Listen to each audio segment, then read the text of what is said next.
Hello everybody, Father Sean here at the Church of St. Pius. I have a question for you.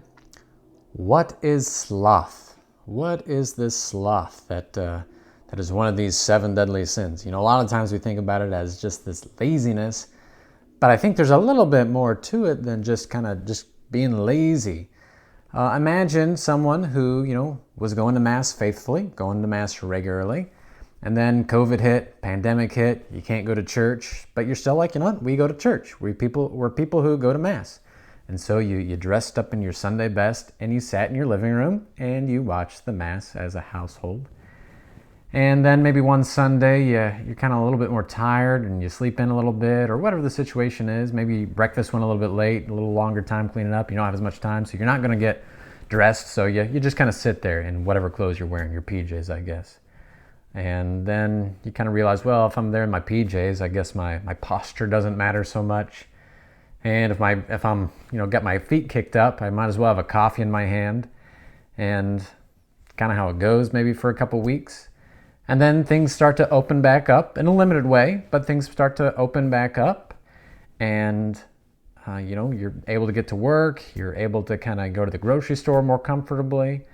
And you got your schedule set. You don't work in Mass because you can still go back to the online Mass and kind of do that when you need to, kind of fit that into your schedule. You don't quite feel safe getting back to church yet. However, when it's kind of loose in the schedule, well, you kind of miss it on a Sunday, but you'll be there next Sunday. But the next Sunday, something else comes up inevitably, and all of a sudden you realize that you haven't been to Mass when you could have gone to Mass. And no longer is the pandemic kind of an issue. More it's just me not having the effort, the energy, the desire to get back. Something like that is maybe an example of a sloth, spiritual sloth. To give it a definition, we can say that it is disgust or repugnance towards effort, towards work, towards our responsibilities or duties, or whatever it is. When I have something good before me to do, and I'm just like, ugh. Well, that is a good sign of sloth. Now, granted, you might have that and you might be like, it doesn't matter, I'm going to do it anyways. You don't have sloth in that case. You have devotion, especially if you're doing it promptly, like, no, wait, I'm going to do it anyways. Well, you've conquered that repugnance and disgust. But if it's kind of like,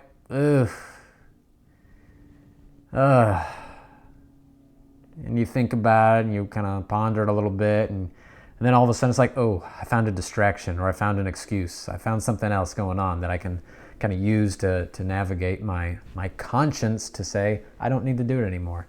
Well, if that's your situation, you might be suffering from spiritual sloth, this spiritual illness of spiritual sloth.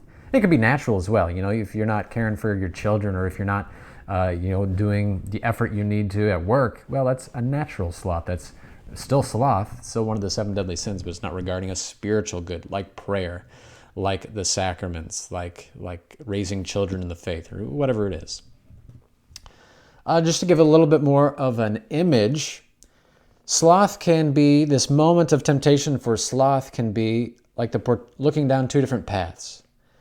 The one path towards the spiritual good might appear to you to be like slogging through a swamp or maybe trudging through really deep snow where you're going to get exhausted. It's really hard and you're just not going to make it. It's not going to be fun. See, it's kind of like the or maybe it's like someone's giving you a coat that is heavily weighted down and you're just weighed down and you're focused on being weighed down. And it's like, I don't want to be weighed down.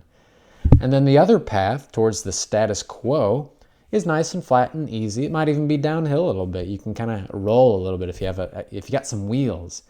And, perhaps that's just, staying where you're at. Or maybe it's even, sitting on the couch when you ought to be doing something else. So this decision looking down these 2 paths is really the decision to act slothfully or to act devoutly. To act out of kind of this repugnance for the spiritual good, even though it's kind of easier to go the other path, or to say, what, it might be difficult, it might be challenging, I'm going to do it anyways, because I know how good the end is. I know how how good it is to be a responsible human being. So the result is that it becomes lukewarm. That person becomes lukewarm. First off, someone becomes slothful by neglecting their responsibilities. And then they enter into this period of slothfulness. And the result of this is lukewarmness. It's tepidity. It's just being nothing really matters. It's indifference. And, I think the world is kind of suffering from a lot of indifference these days, which means that we might need to wake up from our spiritual sloth or just natural sloth when we need to stand up and do our responsibilities. So the big question is, if I'm suffering from this, what the heck do I do? How do I get out of this? If the doctor gives me a diagnosis, if the doctor says, if your priest says, I think you might be slothful, well, what would be the cure? What would be the medicine that he would offer to you? The first thing he would say is that, do your duty, do your responsibility, and, sometimes you just got to sit there and do the prayer. The other thing is resistance. We're not going to fulfill our responsibilities unless we do it. And we have to, in order to do it, we have to resist all this repugnance or disgust that we might feel from it. If we reflect a lot on what is good, we'll start to see the good to be worthwhile, all the more worthwhile that I'm a responsible human being, that I am giving my glory to God, that I am someone who gives my thanks and praise to the Lord. I am someone who cares for my children. I am someone who is a good employee, and I'm someone you can count on. And the more we think about those good things, the stronger we will be able to resist all this disgust and this repugnance that comes from these temptations towards sloth. Another way is being frank with ourselves and also with our priest in confession. Just being able to say, I haven't been able to do what I've needed to do. And I recognize that. I claim that for my own. I'm not able to do it. But I'm going to strive to do it, but I need a little bit of help from God. To say that to yourself, to say that to the priest in confession, will make a big difference. Just getting it out in there in the open will.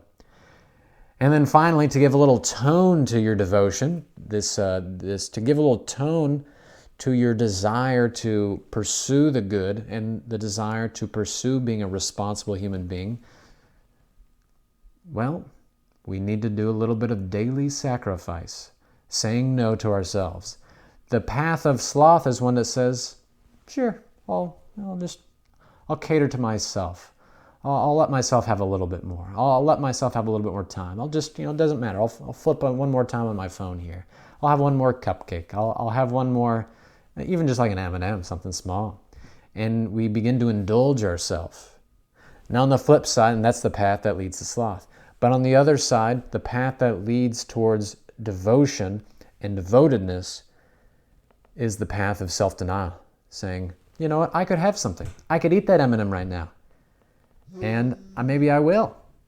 But maybe I won't.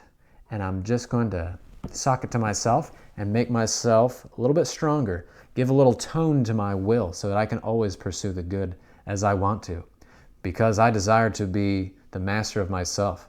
To not be slave to some passion of mine, to be the slave of an emotion of mine, but I will be in charge. And I have decided that I'm giving myself to the Lord, and ain't nothing going to stop me. In order to get the strength to do that, I'm going to sacrifice this M&M.